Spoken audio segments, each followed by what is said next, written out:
দেবো বাটা মশলা, ভালো করে এগুলো মাখিয়ে নেব। খুব জাল দিলে ভিতরটা কিন্তু ভালো হবে না, খেতে কিন্তু ভালো লাগবে। নমস্কার, সুজাতা হেসেল উইথ ভিলেজ ফুডে আপনাদের সকলকে স্বাগত জানাই।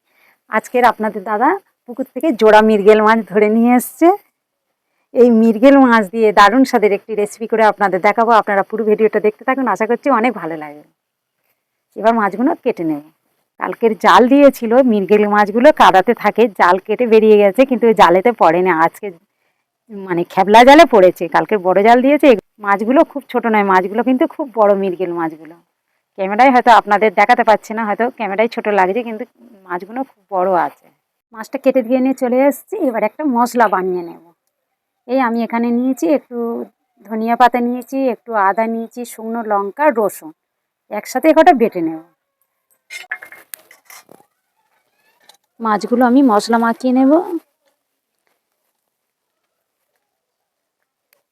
দিয়ে দেবো লবণ, দিয়ে দেবো হলুদ গুঁড়ো, দেবো বাটা মশলা। ভালো করে এগুলো মাখিয়ে নেব। ভালো করে মশলাগুলো মাছে মাখিয়ে নেব। মশলাটা যত ভালো মাখা হবে তত খেতে দারুণ লাগবে। এগুলো খুব সুন্দর করে এরকম একটা একটা করে ভালো করে ধরে ধরে মশলাগুলো এরকম মাখিয়ে নিতে হবে। কিছুক্ষণের জন্য এরকম মেখে রেখে দেবো। আমি এখানে একটু বেসন নিয়েছি একটু ধনিয়ার গুঁড়ো, আর নিয়ে নেবো একটু লঙ্কার গুঁড়ো। দিয়ে দেবো অল্প একটু লবণ, অল্প একটু হলুদ করে মাখিয়ে নেব।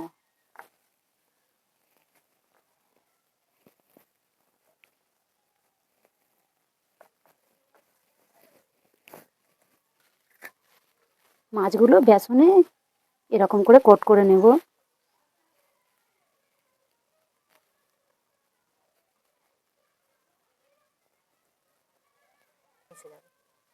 এরকম করে রাখলে আপনা আপনি মিশে যাবে। এইভাবে বাকিগুলো সব একইভাবে এরকম করে করে গড়ে গড়ে রেখে দেব। এইভাবে আপনারা একবার খেয়ে দেখবেন, আশা করছি খুব ভালো লাগবে।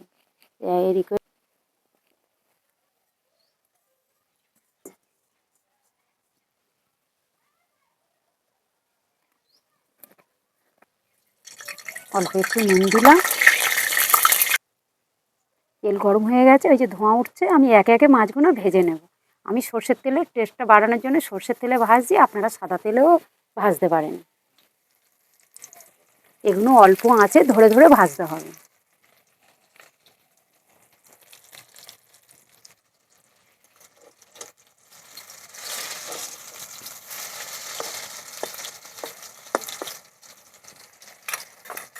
আমার এই যে ভাজা হয়ে গেছে, একদম লেবু আঁচে ধরে ধরে ভাজতে হবে। খুব জাল দিলে ভিতরটা কিন্তু ভালো হবে না, খেতে কিন্তু ভালো লাগবে না। একদম লেবু আঁচে এরকম ধরে ধরে ভাজতে হবে। একইভাবে বাকিগুলো আমি ভেজে নেব।